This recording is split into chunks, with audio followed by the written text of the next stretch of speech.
अगतंत्र का part B व्यवहार आयुर्वेद, जिसमें सिलेबस का पॉइंट नंबर है 5, इंजरी एंड थर्मल इंजरी। ठीक है, तो देखिए सबसे पहले हम लोग उसको पढ़ने से पहले थोड़ा सा उसके क्लासिफिकेशन को करेंगे, जिससे ओवरव्यू उसका देख लेंगे कि उसमें क्या करना है।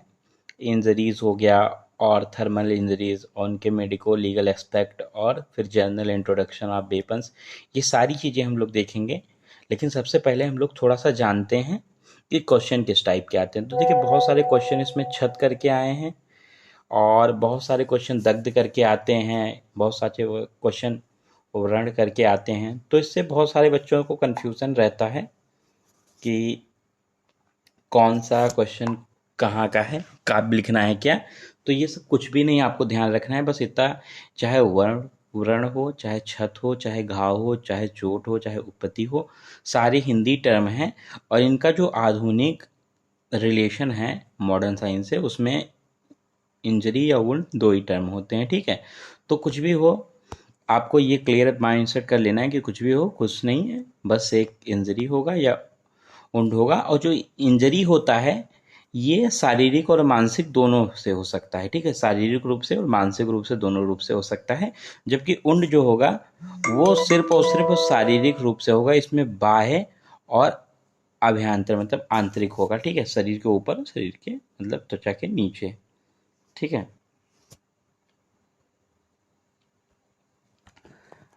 अब देखते हैं ये इंजरी क्लासीफाई कितने टाइप्स में होती है। तो मेनली हम लोग 4 टाइप्स में पहले देखेंगे, और 4 टाइप्स में पहला हम लोग देखेंगे मैकेनिकल इंजरी को यांत्रिक या भौतिक क्षत या व्रण कहते हैं।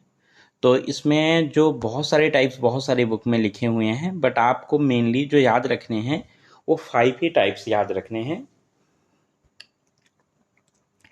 एब्रेशन, कंट्यूशन, लैक्रेशन, इंसाइज्ड और पंचर।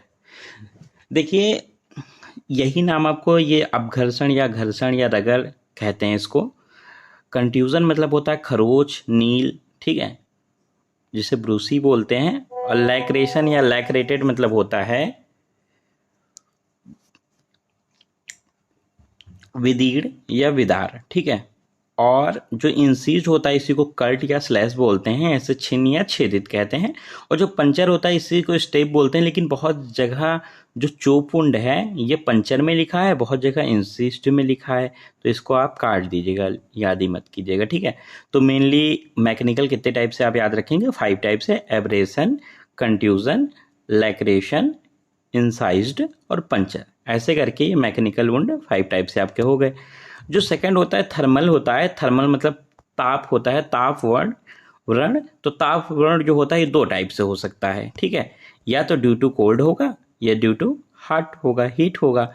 तो देखिए जो शीत से व्रण होता है ड्यू टू कोल्ड, तो ये आप ट्रिक से याद करके रखिए, फिट याद कर लीजिए। तो एफ से हो जाएगा फ्रोस्ट बाइट और ट्रेंच फुट और इमर्सन फुट। ठीक है, तो जो ड्राई कोल्ड से अगर होता है तो फ्रोस्ट बाइट कहलाता है, जबकि वेट कोल्ड से होता है तो ट्रेंच फुट कहलाता है, और एक इमर्सन फुट होता है। ठीक है, ये कोल्ड से होने वाले होते हैं। और जो उष्मा से या ताप से होने वाले होते हैं व्रण, वो 2 प्रकार से होते हैं, या तो ड्राई होता है और या मॉइस्ट होता है। ठीक है, तो बर्न बाई ड्राई हीट या स्कैल्ड्स बाई मॉइस्ट हीट। तो आप ये याद रखेंगे, शुष्क मतलब ड्राई और मॉइस्ट मतलब द्रव। दग्ध बोलें या दाह बोले कोई फर्क नहीं पड़ता। ठीक है, आगे बात करते हैं केमिकल इंजरीज में, रासायनिक व्रण में। तो देखिए 2 टाइप से आप याद रखेंगे, एसिड्स होते हैं और एल्कलीज होते हैं। तो कोरेसिव एसिड्स और कोरेसिव एल्कलीज, जिसे संक्षारक अम्ल से मतलब जो अम्ल से होते हैं, अम्लों से उत्पन्न होते हैं, और जो क्षारों से उत्पन्न होते हैं। अदर्स इंजरीज की बात करें तो अदर्स में आप याद करेंगे रोल, और रोल से आप ध्यान रखेंगे ओ से अदर हो जाएगा, और आर से आपका हो जाएगा रेडियो एक्टिव सब्सटेंस या रेडिएशंस, और एल से हो जाएगा आपकी लाइटनिंग, और ई से हो जाएगा इलेक्ट्रिकल इंजरी, और एक्स रोल एक्स याद कर लीजिए, तो एक्स से हो जाएगा एक्स रेस। तो इस प्रकार से आपका सारी चीज़ें आपकी कवर हो जाएंगी। तो मैंने जो बताया, जो ऐसे ट्रिक बताई है यहाँ पे, मैंने आपको या तो आपको याद ही नहीं करना, एसिड और बेस ध्यान रखिएगा। एल्कलीज और एसिड्स, और यहाँ रोल ध्यान रखेंगे रोलेक्स, और यहाँ आप ध्यान रखेंगे फिट और फिट डीएम, यहाँ पे डीएम, तो डी से आपका ड्राई हीट हो जाएगा और एम से मॉइस्ट हीट हो जाएगा हीट में। और यहाँ आपका याद करना है आपको एब्रेशन, कंट्यूशन, लैक्रेशन, इंसिस्ड और पंचर, ये होते हैं आपके मैकेनिकल। तो इस प्रकार से जो वुंड होता है वो सिर्फ और सिर्फ शारीरिक रूप से होता है, जबकि इंजरी जो होती है शारीरिक और मानसिक दोनों रूप से होती है। तो इस प्रकार से हम लोगों का इंट्रोडक्शन पोर्शन कंप्लीट हो गया। अब हम लोग एक एक की डिटेल करके पढ़ेंगे और अच्छे से सबकी परिभाषा, सबका क्लासिफिकेशन, सबका मेडिकल लीगल एस्पेक्ट, सारी चीज़ें देखेंगे अच्छे से डिटेल में।